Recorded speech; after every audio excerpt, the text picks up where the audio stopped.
मनुष्य भी बंधन में बंधा हुआ है तो इस गृहस्थ में परिवार से बंधा रहता है।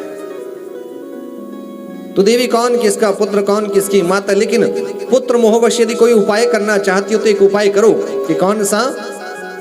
कि एक व्रत है, पयो व्रत बताया। किसी घर में बहन बेटी को संतान ना हो रही हो, ध्यान देना, ये व्रत फाल्गुन मास में आता है। देवतुल्य संतान प्राप्त होती है, भगवान की कृपा हो जाए तो। आज कश्यप जी ने अदिति को यही व्रत बताया, देवी तुम ये पयो व्रत करो।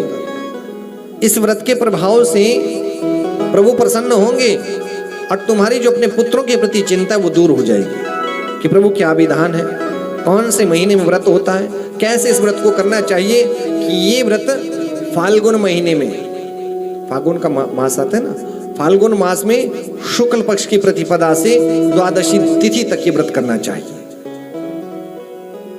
पयो व्रत है, पय कहा जाता है दूध को, दूध का ही आहार लेना चाहिए और दिन में 3 बार स्नान करना चाहिए, भूमि पर शयन करना चाहिए, सत्य का पालन करना चाहिए, ब्रह्मचर्य का पालन करना चाहिए और हर श्वास के साथ भगवान के द्वादशाक्षर का मंत्र का जप करते रहना है। विधान बताया पूरा, इस विधि से व्रत को करोगी ना तो तुम्हारी जो अपने पुत्रों के प्रति चिंता है वो दूर हो जाएगी।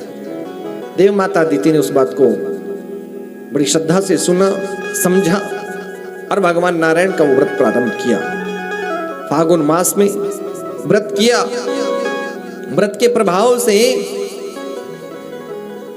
प्रभाव से भगवान नारायण प्रसन्न हो गए, प्रकट हुए, देव माता अदिति को दर्शन दिया चतुर्भुज रूप में।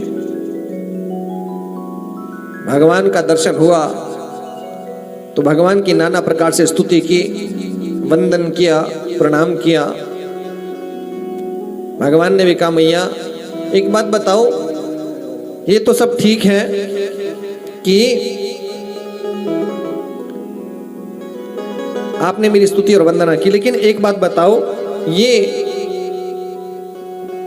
तुम्हारी इच्छा क्या है? किस भाव से अपनी तपस्या ये व्रत किया?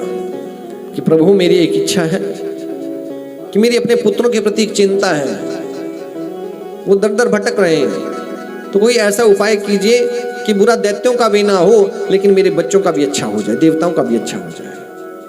माँ कौन होती है इस संसार में? ध्यान देना, माँ वो है यदि अपने संतान का अच्छा चाहे तो दूसरे की संतान का भी अच्छा चाहे, बुरा ना चाहे किसी का। देव माता अदिति ने यही कहा कि आप कृपा कीजिए ना, देवताओं का संकट टल जाए। भगवान ने कहा चिंता मत करो मैया, मैं स्वयं अवतार धारण करूंगा आपके गर्भ से और आपकी जो अपने पुत्रों के प्रति चिंता उसको दूर करूंगा। आज भगवान ने वरदान दिया, अंतर ध्यान हुए,